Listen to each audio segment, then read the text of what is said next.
We begin. And Parashat begins actually. It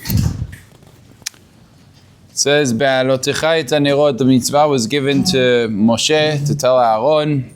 Aaron was given this command to light the nerot of the menorah.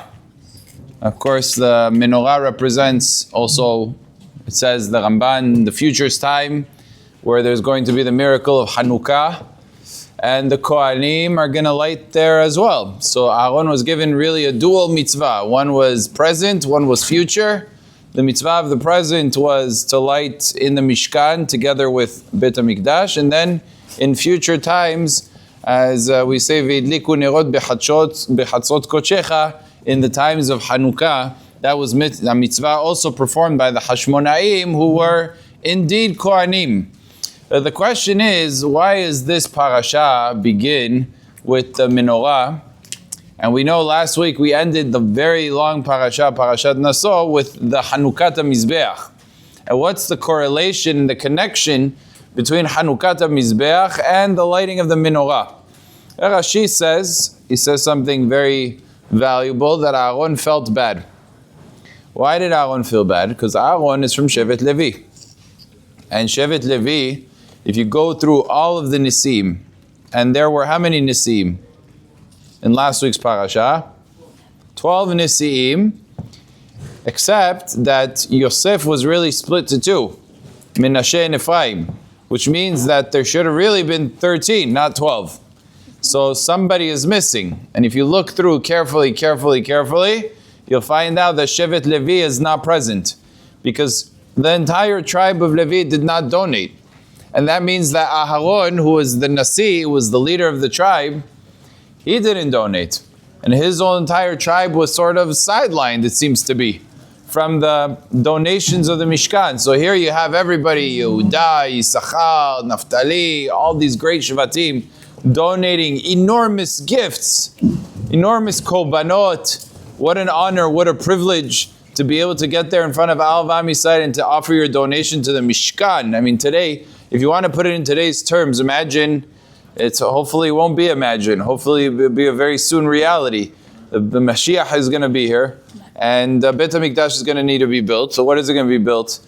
It's true, the Gemara says that it's going to come down from a fire from Shamayim, but the Rambam writes, no, it's going to be built by Basar Vadam, it's going to be built by people. So let's go with the Rambam. If it's going to be built by people, it's going to be built from what? Thin air?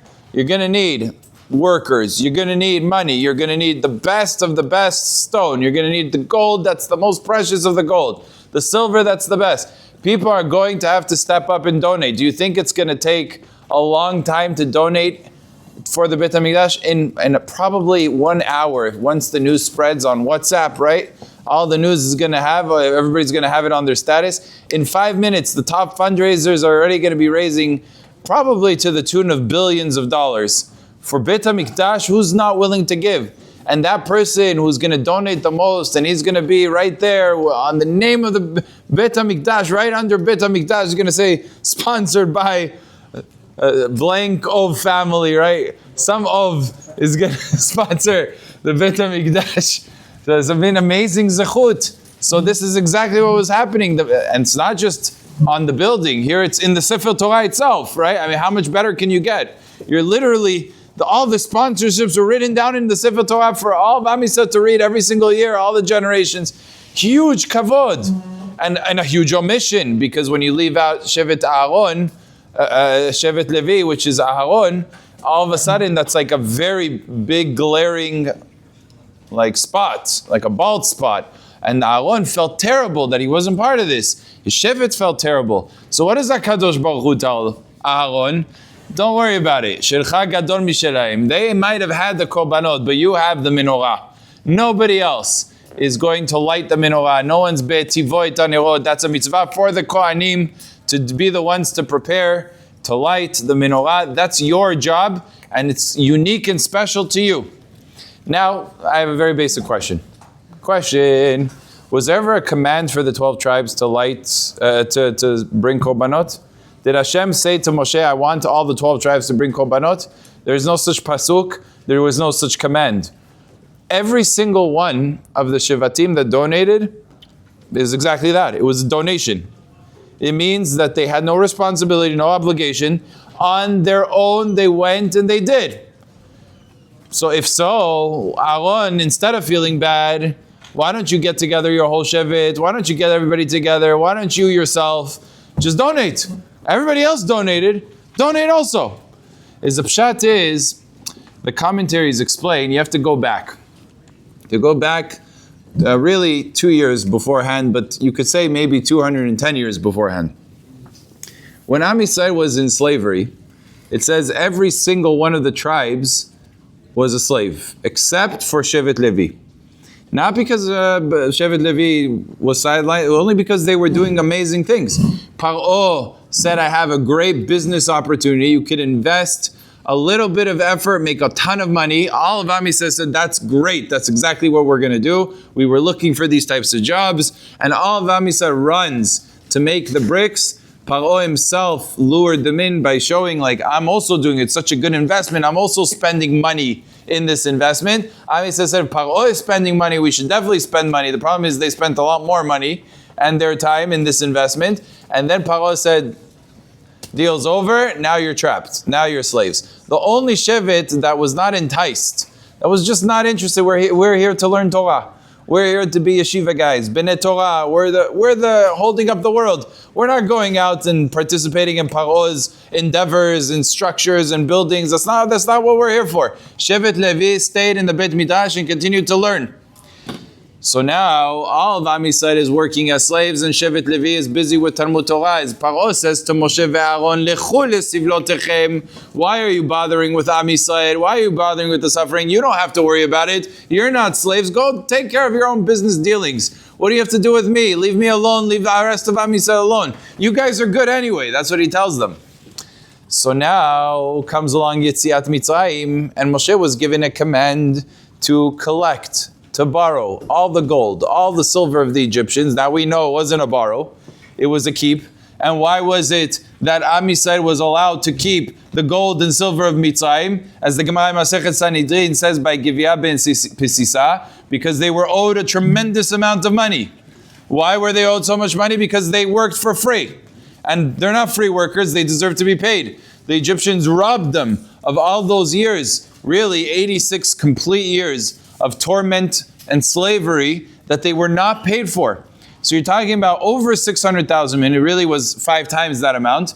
So you're talking about 3 million men working for 86 years, all day. In some midrashim mentioned that they used to work even at night. So imagine that, overtime, put in all the hours, all the everything, interest that you have to now pay for all those years you didn't pay them on time. You're talking about a staggering amount of dollars that the Egyptians owed to the Jews. So when HaKadosh Baruch Hu said, hey, all of you, Am Yisrael, go get what you were deserving, so Am Yisrael collected. The only tribe that was not allowed to collect, Moshe Rabbeinu tells Shevet Levi, you hold off. You're not allowed to take a penny. Why are we not allowed to take? No, you weren't in slavery. You were learning Torah. They don't owe you anything. The Egyptians don't owe you anything. If you take even $1, you're stealing, because it doesn't belong to you. It's not something you deserve. So all of Shevet Levi was not allowed to take anything. It's interesting because the commentaries say, wait a second, but doesn't it say about Moshe Rabbeinu that instead of taking the gold and the silver, he went ahead and he dealt with the bones of Yosef? So what do you mean? But he's part of Shevet Levi. He wasn't allowed to take. The answer is Moshe Rabbeinu was allowed to take because he was a hired worker by all of Am Yisrael. He was the yeah, what is that in a union? Union boss, yeah, exactly. Basically, he's the one that's leading the initiative, so he deserves. The Moshe even said, "Lo hamor echad mehem nasati." He was entitled to pay. That he should use his own money to come travel all that distance and all the expenses and all the everything. Moshe Rabbeinu could have easily been paid for everything, but he decided on his own. No, I'm not going to get not a dime from Am Yisrael, not a dime from Mitzrayim. So that was a big shevach to Moshe because he was entitled really to take gold, to take silver. But the rest of the tribe was not entitled, which means when they left Mitzrayim, and now you say, okay, but then there was the sea. Also on the sea, all of Am Yisrael was allowed to take, and Shevet Levi was not allowed to take. You guys are sitting and learning Torah, you have a different mission, this is not your job. The Egyptian wealth does not belong to you. And as the pasuk says, that HaKadosh Baruch Hu says that there will be a nation, and v'ger zaracha be'eretz lo lahem va'avadum ve'inu otam 400 shana v'gam et hagor asher ya'avodu dan anochi ve'acharechen yetziu b'rechush gadol. The slavery is linked to the wealth. And since Shevet Levi was not in the slavery, they weren't allowed to collect from either wealth. Not the wealth of Mitzrayim and not the wealth that was Bizat Hayam, that was by the sea. They were not allowed to touch. Means that when you come to the desert, and all of Am Yisrael have their 80 donkeys, which means you basically have, today, what's a donkey? I'll just give you a picture. You know those trucks, the Brinks? You know what I'm talking about? They're like fortified, and they go from bank to bank, and they transfer money.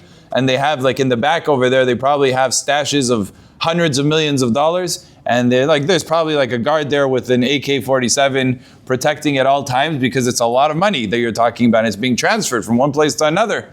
So imagine 80 of those. Okay? That's what every single Jew was leaving with. 80 Brinks cars, right, on his tail of all the wealth of Mitzrayim. Now the wealth of Mitzrayim was the wealth of the entire world.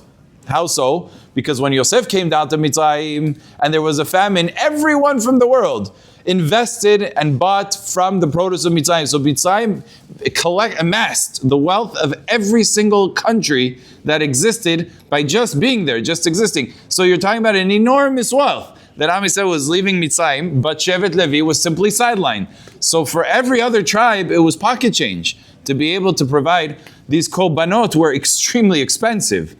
It says, Sheloshim u'me'a mishkala. 130, the amount of weight that you're talking about is a massive amount of gold and silver that each shevet, per shevet, contributed to the Mishkan. So you're talking about a huge amount of money.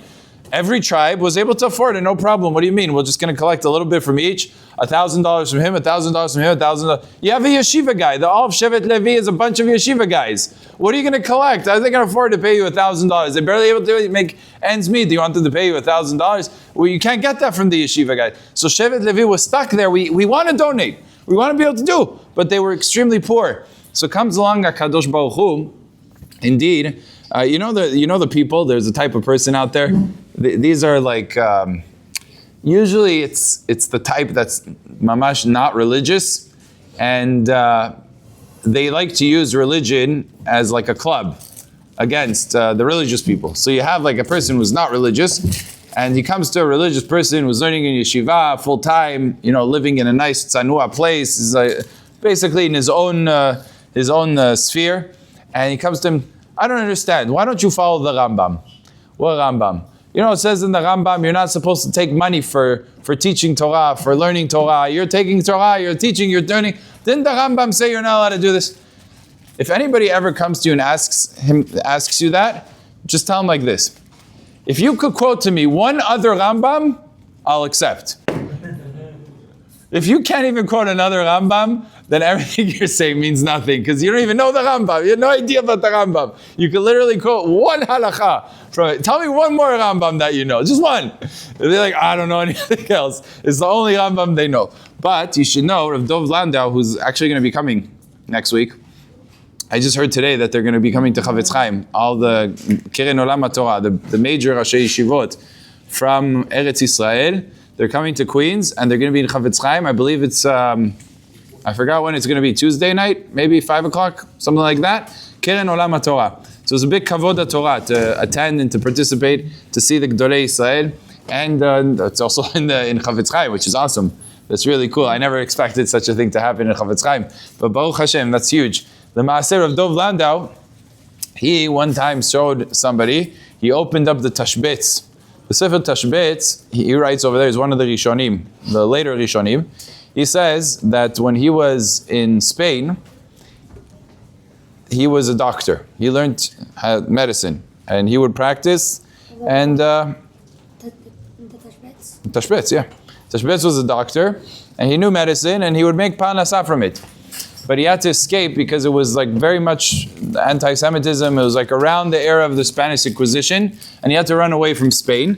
He went to Algiers, which is Tunisia, in that area, and he came and he wanted to practice being a doctor. The leaders of the city said, "We don't need you to be a doctor. Doctors we don't need. we need you to be the Rav of the city. He says, the Rav of the city, we want to pay you and you do the job, but then I won't be able to be the doctor. They said, we don't need a doctor. We don't want you to be a doctor. So he wrote a whole teshuvah looking into the subject, how the halacha is not like the Rambam. The Rambam ruled that a person is not allowed to take money for Torah.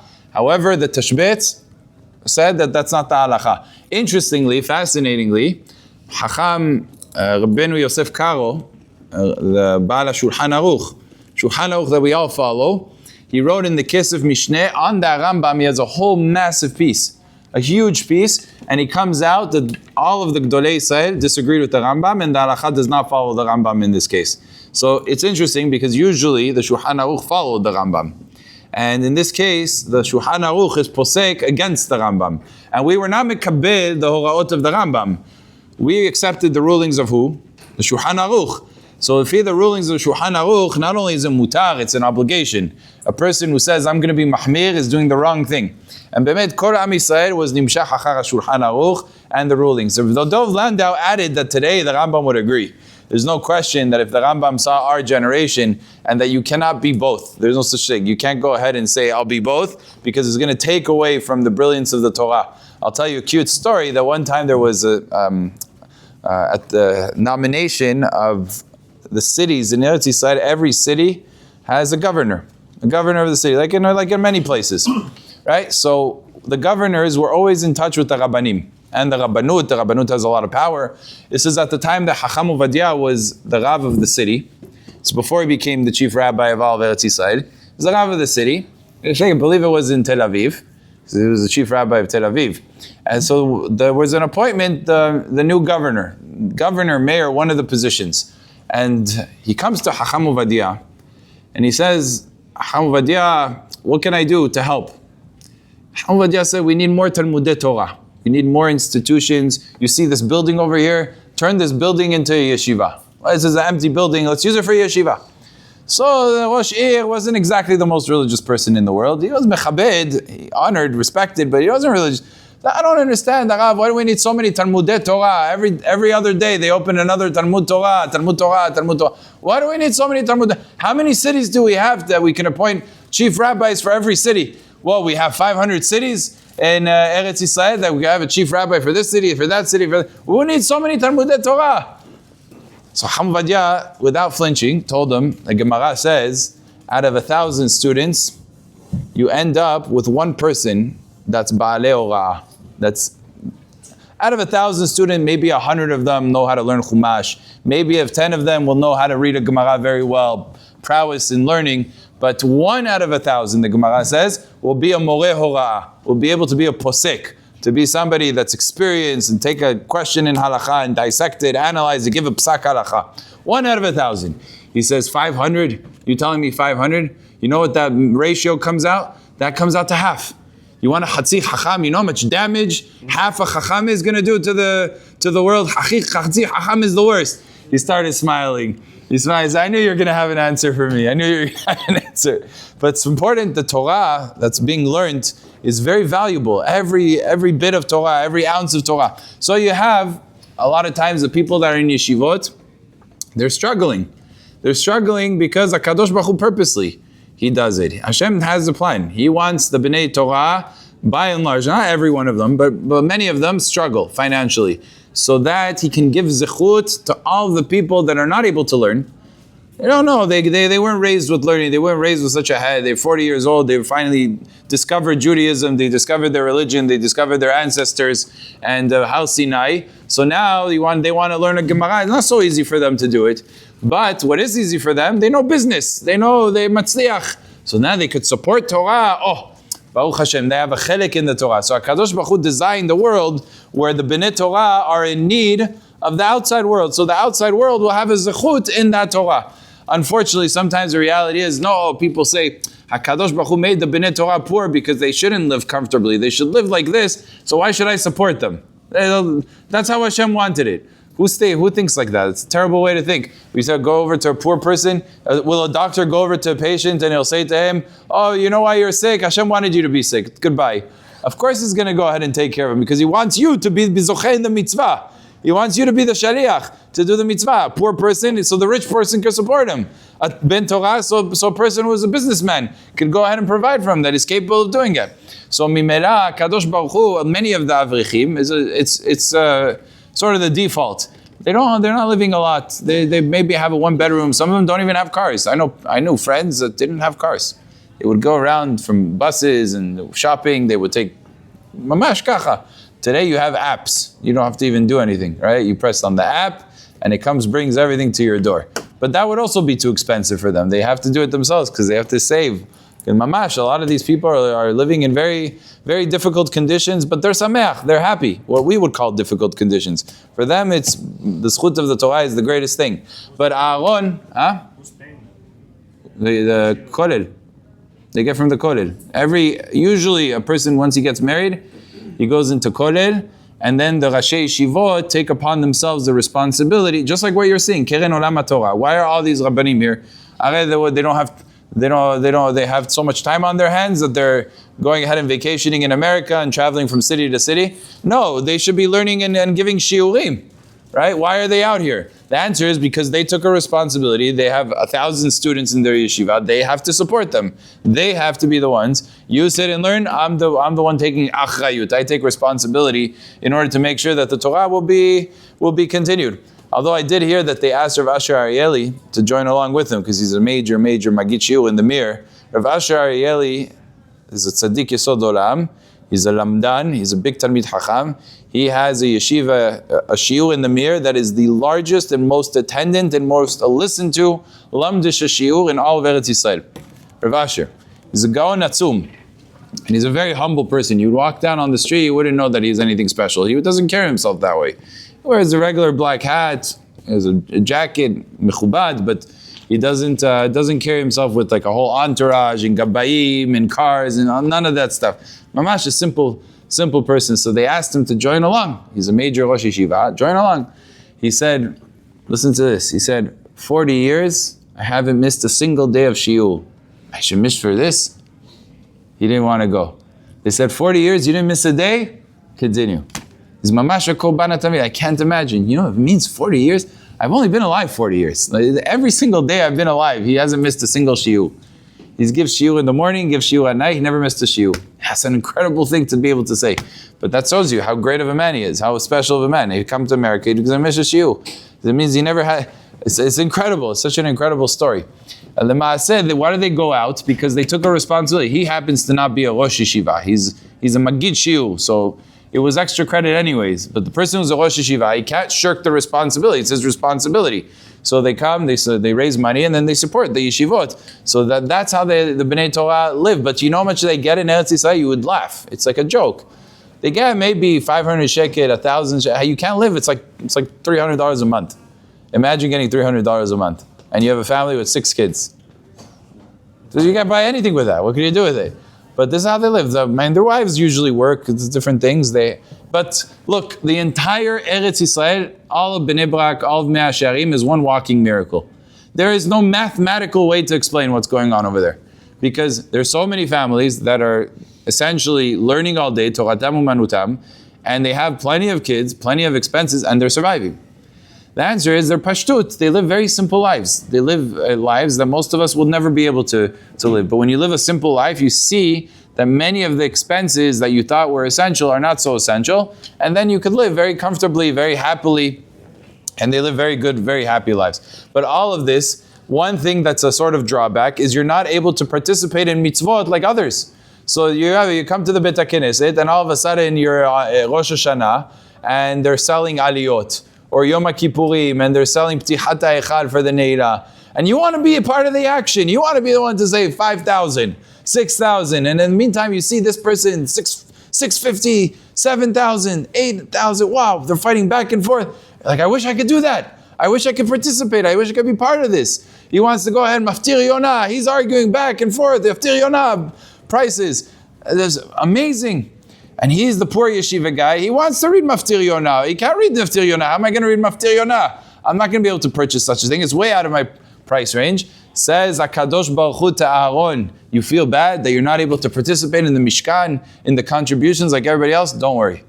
Shilcha gadol mishelaim. Every one of these contributions is for what? Is for the sake of the Torah. Your Torah is greater than all these contributions. It's unbelievable. That's how HaKadosh Baruch Hu consoled Aaron. You might not have the ability to spend here, to spend there, but you know what? Yours is greater. Your menorah. What's the menorah? Menorah represents Torah. The Torah is greater than everything. Shevet Levi represents the banner of Torah. You have nothing to be worried about. You have nothing to be pained about because HaKadosh Baruch Hu take care. As I mentioned this yesterday, I think 2 days ago, yesterday I mentioned this, that there was two wealthy people and they were arguing in one of these fundraisers. They were arguing and one of the wealthy people said, I have so much money, I could fill this whole room. It was a big hall. I could fill this whole room with money.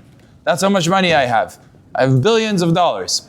And one of the Rashi Yeshivot overheard that. He turns to the other Rosh Yeshiva. He said, all his money could fill this room. It's still not worth 3 words of a Tosfot. He showed him a small little Tosfot. This Tosfot is worth more than all his money. Unbelievable. It's the Be'emet. It's the truth. A small Tosfot, small Dvar Torah, the small Shevet Levi, the Torah of Shevet Levi, Gadol Mishelaim, is much greater than all the Korbanot. As it says, Kitov Yom B'Chatzerecha Me'alef. Comes along David HaMelech and says, HaKadosh Baruch Hu, why are you taking me on the day that you're taking me? Take me a day earlier. He says to HaKadosh Baruch Hu, says HaKadosh Baruch Hu. Now, why did David HaMelech ask to be taken earlier? So give an introduction. So David HaMelech, you don't want to live in the world? David HaMelech cared more about Hashem. He says, if I live in the world, Bet HaMikdash can't be built. Because as long as I'm alive, I'm the king. If I'm the king, there can't be another king. If there can't be another king, they can't be building Bet HaMikdash. So in the meantime, Am Yisrael is suffering. I'm living, they're suffering. Because they can't build Bet HaMikdash. They're all waiting for me to die. So they can already move on to the next step. Shlomo HaMelech, yalla, Bet HaMikdash, and let's move on. So David HaMelech says, why am I alive? HaKadosh Baruch Hu, take me earlier. Says HaKadosh Baruch Hu to David HaMelech, Ki tov yom b'chatzerecha me'alef. You know, Shlomo, your son, he's going to build Bet HaMikdash. And he's going to bring 1,000 sacrifices, 1,000 olot, Shlomo HaMelech is going to bring. And you will know what? That's pretty impressive. In one day, he brought 1,000 korbanot. That's a lot of korbanot to bring in one day. It's a lot of animals. Kafir all of Am Yisrael, all those korbanot. Imagine that. Says, Ki tov yom b'chatzerecha. Your day, your one day, David HaMelech, of learning Torah, is worth more to me than the 1,000 korbanot of Shlomo. What are you talking about? I should end your life short because of Bet HaMikdash, because of korbanot, because of the avodah? Yeah, it's true the world stands on Bet HaMikdash. Ala Torah ve'al avodah ve'al gemut hasadim. The avodah Bet HaMikdash is major, it's important, it's valuable, the whole pinnacle of the world, the pinnacle of creation, the makom of the Even HaShetiyah, the greatest place on earth. All true, but your Torah is worth more than all of that. But all of Am Yisrael is going to bring korbanot. Yes, but your Torah is worth more. Unbelievable. The koach of Torah, the koach David HaMelech, as HaKadosh Baruch Hu felt it was precious because it was unique. Now, Rabotai, this is a good one for the complainers of the world. Okay? Nobody specifically, of course. Everybody should know this. No complaints. Why no complaints? Because the Parashat tells us when it comes to complaining, Vayhi Am ki mit'onenim ra b'nei Hashem, Am Yisrael complained.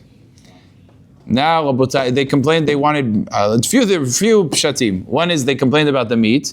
The other thing they complained about was iskei arayot, right? They wanted the prohibited relationships. But we see a very powerful lesson. It says by Rabbi Akiva. Rabbi Akiva, the Chronicles of Rabbi Akiva. When he was 40 years old, he was an Amaris. He didn't know anything. So bad that Kalba Sabua did not want his daughter to get anywhere near Akiva. At that time, it was just Akiva. And he was a shepherd. He used to work for Kalba Sabua, so he knew exactly who he was. He was basically one of the workers. Now she saw him. She saw something in him. She said, marry me. He says, your father will never lie. He says, okay, so I won't listen to my father. I'll marry you anyway, without my father. So Kalba Sabua heard that they got married she didn't consult with him, nothing. He said, if so, there's halakha. He was no fool. He was not a foolish person, Kalba Sabua. He knew the halakha. The halakha is if a person marries somebody that's not hogen lo, then that's going to bring tragedy. Meaning that Rachel was his daughter. And she was supposed to marry someone prestigious. Talmid Chacham, a person who's learned. She married a person who doesn't even know Kiryat Shema. She married a bum. He says she married a bum. So it's hard for me to do this, but he took upon himself that she's not going to see a penny. Why? Because she's not supposed to take money. You're not supposed to give money to somebody who got married to somebody that's not hogin, not fitting. So he said, if you're going to marry him, you're not going to see $1. And he made a neder. He made mamash a neder, which means he can't take it back. He made a neder, I'm not going to give you a penny. You're not going to see anything. She said, fine, I don't need your money. But what does it mean not needing your money? It's not like today, somebody else will come and support. It means living in extreme poverty. You don't even know what you're putting on the table. Now, you would think that Rabbi Akiva would see the sacrifice and Rachel, wow, what an incredible thing, because she wanted to marry me and she was extremely beautiful. She was a tzaddiket. She was everything you could ask for. She had everything on the resume. Riches also, but that unfortunately, not anymore. Right, exactly, fell through. But Lemaaseh, you're Rabbi Akiva, and she sacrificed her whole world for you. What would you do now? You say, okay, why did she sacrifice for me? Because she saw something in me. Okay, let me go to yeshiva. He didn't go to yeshiva. He stayed home. He's staying home. Now he's not even a worker because he got fired. What do you think happened? The Kabbalah left him at the job. He fired him. So now he doesn't have a job. And now he's not even learning Torah. And now she's married to him. She wakes up in the morning. What are you doing here? Go do something with yourself, you bum. She doesn't say anything to him. Now, the poverty was so bad that they didn't have like a normal anything. They didn't have anything in the house. There was no furniture, no anything. Even the one thing that they had was basically hay. They had just enough hay to be able to sleep. Eliyahu Navi, the Midrash says this, comes knocking on the door. They don't know it's Eliyahu Navi. They think he's a poor person. So poor. He looks extremely poor. And he says to Akiva, he says, my wife is about to go into labor. I mamash need your help. If you have hay for me, I need hay. He says, you need hay because that's what they used to use as like a mattress for the bed. So it says, B'chavod, he gives him the hay. Now, he turns to Rachel, his wife, and he says, look at that. There's somebody out there that even hay they don't have. We're so lucky. At least hay we have. Baruch Hashem. He doesn't have anything in the world, but at least hay we have. Baruch Hashem. Now, Rabotai, Rav Simcha Zissel Broidi asked a question. He says, this man, what is he zochet to see Eliyahu Hanavi? You know how long it takes to be zochet to see Eliyahu Hanavi? It takes days and days of fasting. You have to be years of righteousness, Talmid Chacham. You have to have all these criteria to be able to see Eliyahu Hanavi. You can't just see Eliyahu Hanavi. And here comes Eliyahu Hanavi, and he's not a Talmid Chacham, he's not in anything, he's a complete bum, and he shows and reveals himself to Rabbi Akiva. How do you explain this? This is very simple. Because Rabbi Akiva had every reason to complain. Here's this man, Kalba Savua, his father-in-law. He doesn't care about me. He doesn't care about his daughter. At that point, the Midrash says they even had a child. He has a grandchild. He doesn't want to take care of his grandchild. The grandchild's going to be sleeping on the floor. He's not giving us a penny. It's nothing for him. He could support the entire Yerushalayim. There's nothing for him to give me. He doesn't want to look at me. He doesn't want to even give me a chance. He doesn't even want me to, he fired me. Meaning Rabbi Akiva had every reason vis-a-vis Kalba Sabua to be very bitter and complain and whine and say it's not fair and it's not right and he has all this money and he's giving to everybody else but he's not giving to his own daughter. And if he has a problem with me, at least he should give to his grandson. He doesn't care about him. He wrote him off. Rabbi Akiva, not a single word of complaint. Not only did he not complain, he is the one giving chizuk to his wife and saying, look, Baruch Hashem, we have hay. He's looking at the hay. You don't have anything else in your life, but hay we have. So he's focused on the hay. He's paying attention to that. Somebody that has that nature is deserving of Eliyahu Hanavi. That's why he had Eliyahu Hanavi. And this teaches us an important lesson. There's so much we could complain about. A person can complain from today to tomorrow. They call them yentas. Yenta. They know how to complain. Oh, from today till no end. In the world we live in today, sometimes we're able to see it with others, but it's much harder to see it with ourselves. A person can easily complain about how his children are not exactly the way he wants them to be, how tired he is, how busy he is, how difficult life is, how stressful, how unfair his wife is to him, how much disrespect he gets from his parents don't appreciate him. Oh, complaints till no end. How Parashat is not working out. Mamash, it could be a tremendous amount of complaints. But you could be Rabbi Akiva. At least, hey, you have hay. We have much more than hay. Baruch Hashem. All of us, if you take 100 years ago, if you go back 100 years, 150 years, and you live one day in that kind of a reality, no plumbing, No such thing as showering. What air conditioning? Are you crazy? You want to travel somewhere? What does it mean get into a car and travel? You have to walk with your own 2 feet and go from place to place. What kind of food would you be eating? You would be able to go to a restaurant and eat food. Oh, you'd have to work the whole day just to make the chicken. So much that we have to be thankful for. We don't just have hay, we have plenty. Baruch Hashem. But the complaints, to no end, we could complain. But Rabotai, if a person has the mentality of Rabbi Akiva, he realizes the greatness of Rabbi Akiva started even before his Torah. It was his yira'ah, his sense of anava, of humility, of taking all the difficulties in life and being able to translate it into baracha ve'atzacha. That's a very difficult concept to master, but it's our job to build and to build to get to such a point. Not only that, it says that the nation was crying. The nation cried to HaKadosh Baruch Hu, and Moshe Rabbeinu hears everyone crying. So what were they crying about? It was a pasuk. The pasuk indicates one thing, and the Rashi indicates something completely different. Pasuk says, Zacharnu et hadaga, et kishuim, et batzalim, et avatihim, et kishuim, all the different wonderful things that Am Yisrael remembered in Egypt. Egypt was a land flowing with milk and honey.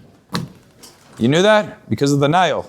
The Nile was there, they had everything you could imagine. All the fruits, all the vegetables, even the fish. You didn't even have to go fishing. The fish would come to you because the Nile would overflow and the fish would go. Like one time, I was in, where was this? One of the places in either Long Island or one of the aquariums of the sorts, and they showed us a big glass case, and behind the case there were these massive trees. And they're trying to depict, I think it was the Amazon jungle in South America. And they said the Amazon jungle has in it a certain river, and that river sometimes in Mamash rises to such high levels that it creates a pool, that all of the trees and everything becomes covered with water for maybe a day, 2 days. And what happens afterwards is the waters subside, and then all of these fish and all of these microfish and different things, they get stuck on land because they're not able to come back to the water. So they end up just being there, and then the animals eat them. That was Mamash Mitzrayim. I was thinking, Mamash, this is Egypt. That's what happened. The Nile would overflow. It would create like a mini ocean in that area, and then the fish would come out and be like, okay, great, we have more space over here, more territory. And the next thing you know, the water receded and they're stuck on dry land and they have no way to get out. So, and then you would come and you would collect fish. Mamash, you're collecting fish. It says, what a life. You can imagine, Ami says now in a desert, no fish, no anything, they complained about it. But Rashi says, that's not what they were complaining about. Rashi says they were complaining about the arayot, about the prohibited relationships, that they were allowed to marry ants, and now they're not allowed to marry ants. They were allowed to marry all these types of relatives, and now they're not allowed to. And they said, no, this is a difficult mitzvah for us to keep, and that's what they were crying about. Where did Rashi get this from? The pasuk doesn't say anything like that. So there's a beautiful pshat, and pshat is important for life, to realize how sometimes people work. This is a story that goes back to a certain Gabbai. This Gabbai, he was at a funeral. He went to the funeral, and it's in America. The story happened in America. All of a sudden, he bursts out crying. Everybody's looking. The speaker is speaking, but it's not that, emotionally powerful, that stirring of the audience. He's speaking normal divrei Torah. Why is this man crying? They didn't understand, and he's crying like crazy. So one of the people that's standing next to him, I'm so sorry for your loss. It's probably difficult to lose your father like that. He's like, it's not my father. Oh, it's not your father? Is it your brother? No. Is it a cousin? No. Is there anybody you know, a friend? No, I don't even know the person. So why are you crying so much? He couldn't understand. He says, that's not why I'm crying. I'll tell you the truth. I was here for 6 months. I'm from Eretz Yisrael. And I'm a gabbai. My job was to collect funds so I could come back to the yeshiva, to my house, to my family. I don't know what exactly he was collecting for. But I had to collect, and every single day I would work hard. I raised money here, I went to that Beit HaKnesset, raised a little bit at a time. 6 months in, and Baruch Hashem, I was able to raise $100,000 after 6 months of hard work. And last night, I was outside the house, I was with the briefcase, comes along some kushi, and he robs me. I lost all the money. None of the money. I'm in the middle of the street. All of the 6 months that I worked, I have no money. I just felt like crying. But I'm an adult. I can't just cry in the middle of the street. So I said, what do? I want to cry. I feel like crying. I can't cry. I said, you know what? I'll go to a eulogy. In a eulogy, you're able to cry. And then I started crying. I'm not crying for the dead. I'm crying for the money that I lost. But I can't cry in the middle of the street. And Rabotai, that's a mashal. The nimshal is like this. Sometimes in life, we see people, they're not able to cry. We're adults. Can't just cry. But I could cry about something else. I can make an excuse. And that excuse is simply an excuse. For example, you have a wife. You walk into the house. The next thing you know, you're lambasted. You're not good, you're not this, you're not this. What happened over here? I didn't do anything wrong. What are they complaining about? What did I do? I just said hello. What's happened? Why is she driving? Why is she going crazy? The answer is they're not crying because of you. They're crying because of something else, but they can't cry outside. What are they supposed to do? Cry at work? What are they supposed to do? Cry to their friends? So they cry to their husband. Here, they could cry. In the other direction, sometimes a husband, he has a boss, it wasn't so nice to him, didn't treat him right, it wasn't okay. He comes back home and he starts being upset at his wife.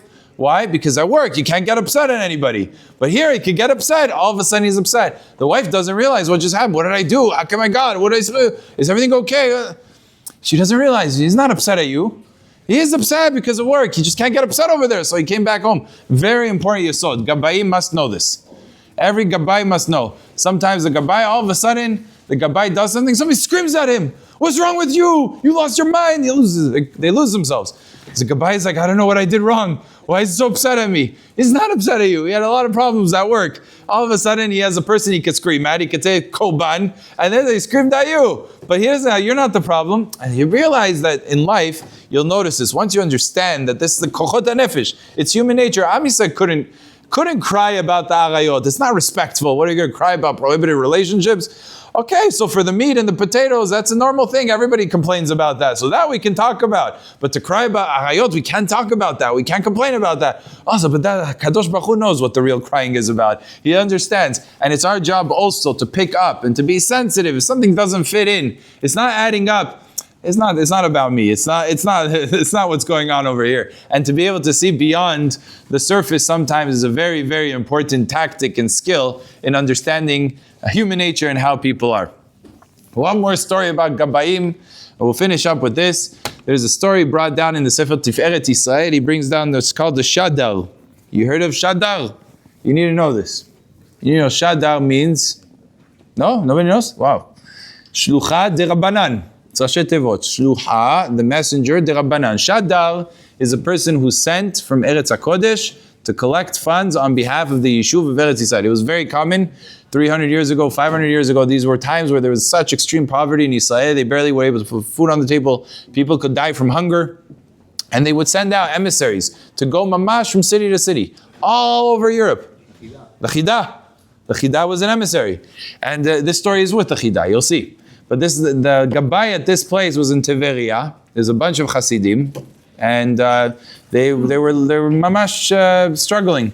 So they said, you know what? You're going to go to the communities outside of Eretz Yisrael. See what you could do. See what you could collect. It's mamash not different than today. Even today, it's the same story. But HaKadosh Baruch Hu designs the world that way. You should know. He designs. Well, let me say the story, and then we'll get to the design. But Lemaaseh, what happened was the Shadar went to Italy, Livorno.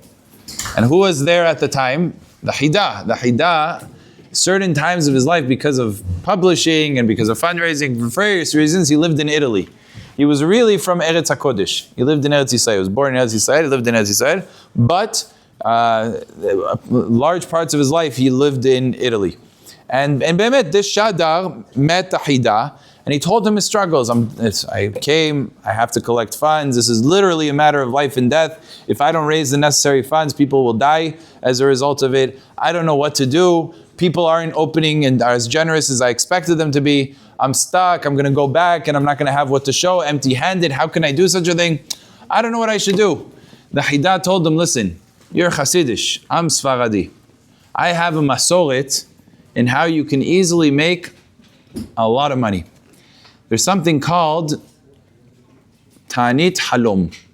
She'elat Halom, I'm sorry. She'elat Halom. I'm doing Ta'anit Halom is the morning, halachot. She'elat Halom, where you can ask in a dream a question and they will respond to you from Shamayim prophetically. And this is not a simple thing to do, but the Hida had a masoret.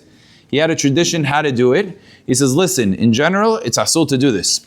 You're not allowed to do this in general. But because it's Tamim Tiyeh Hashem Elokecha, you're not allowed to stop and ask She'elat Halom. But however, because of the Aniyim of Tiberia, and it's a matter of Pikuach Nefesh, and it's a matter of collecting funds for the poor people, in such a case, the masoret is that you're allowed to do it.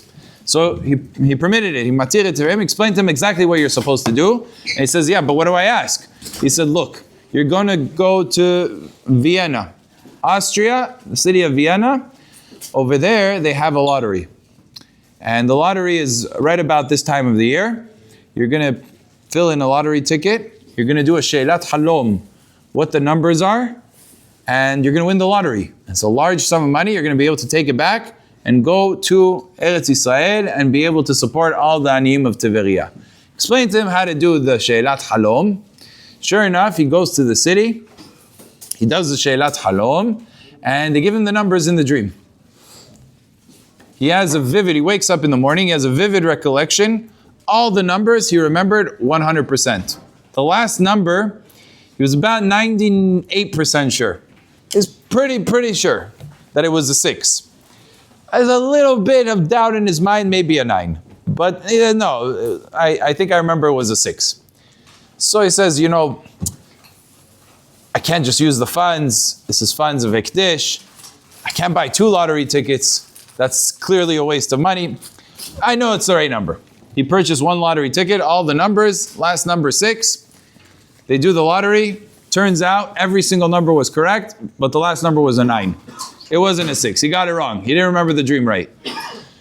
Wow. I can't believe I missed it. I should have bought another ticket. So there was nothing to do about it. The next lottery, it's not like today, every week they do. The next lottery was like in another year from now. Collected, did everything else that he needed to do to collect. His Hida was no longer there. He's already in Vienna. He comes back to Eretz HaKodesh with the funds. A certain amount of funds. Wasn't as much as he hoped for, but something it was. The Rav of the city of Tiberia, he asked him before he left to take an accounting. Everything he spent on, everything this, they have to compensate him, everything else. He had it all written down. Everything he purchased, everything he bought, everything he spent, and everything that everybody gave him as well. And he's reading through the list, and in there he sees lottery ticket, Vienna. What is this lottery ticket that you went ahead and spent on?